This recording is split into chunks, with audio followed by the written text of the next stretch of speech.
Hi friends, home made sambar powder మనం కొనుక్కుంటుంటాం కదండి. Same బజార్లో కొనుక్కున్నది ఎలా ఉంటుందో అలాగే ఇంట్లో కూడా చేసుకోవచ్చండి. దానికి చూడండి, కప్పు శనగపప్పు, అలాగే కప్పు కందిపప్పు కొలతలతో చెప్తున్నానండి. ఖచ్చితంగా ఇలా చేసి చూడండి, చాలా బాగా కుదురుతుంది. దానికి కందిపప్పు, శనగపప్పు వాడుకున్న తర్వాత జీలకర్ర హాఫ్ గ్లాస్ అండి, హాఫ్ గ్లాస్ వేసుకోవాలి. ధనియాలు ఇంచుమించు ఎక్కువ తీసుకుంటే బాగుంటుంది. 2.5 గ్లాస్ తీసుకోండి. 2.5 గ్లాస్ తీసుకుంటే బాగుంటుంది. దానికి అలాగే మిరియాలు 2 స్పూన్స్ అయితే సరిపోతుందండి. అలాగే 2 స్పూన్స్ మిరియాలు, కొద్దిగా మెంతులు కూడా అంతే 1 స్పూన్ వేసుకుంటే సరిపోతుంది. అలాగే ఇంగువ మన కారానికి సరిపడా మనం ఎండుమిరపకాయలండి, ఇంచుమించు నేనైతే తీసుకున్న క్వాంటిటీ బట్టి 20 నుంచి 25 వాడాను.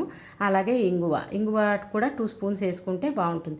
ఇవన్నీ కూడా ఏంటంటే ముందుగా తీసుకున్న ఈ పై వేసాం కదండి, ధనియాలు, జీలకర్ర, అలాగే ఎండుమిరపకాయలు, ఇంగువ, ఇవన్నీ ముందు ఆ పైవి అలా కొంచెం తీసుకుని అలా పైన వేయించుకున్న తర్వాత పప్పులు వేయించుకుంటే అంటే సమంగా వేగుతాయి.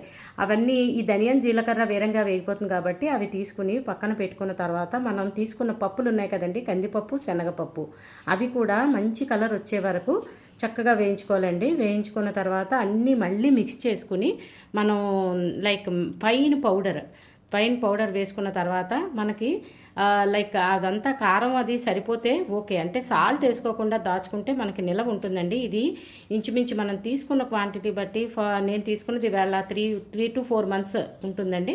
అలాగే నిల్వ కావాలంటే 5 to 6 months కూడా ఉంటుంది. ఎందుకంటే అన్నీ డ్రై చేసాం కదా, డ్రై చేసిన పౌడర్ కాబట్టి మంచి ఎయిర్ టైట్ కంటైనర్ బాక్స్లో పెట్టుకుంటే కనుక ఎప్పుడు సాంబార్ చేసుకోవాలనుకుంటే అప్పుడు రెడీగా తీసి చేసుకోవడానికి చాలా బాగుంటుంది. బజార్లో కొనుక్కునే దానికన్నా ఇది ఇలా ట్రై చేయండి. హోమ్ మేడ్ మా మదర్ చెప్పారండి, కొలతలన్నీ తీసుకుని చేశాను, చాలా బాగా కుదిరింది.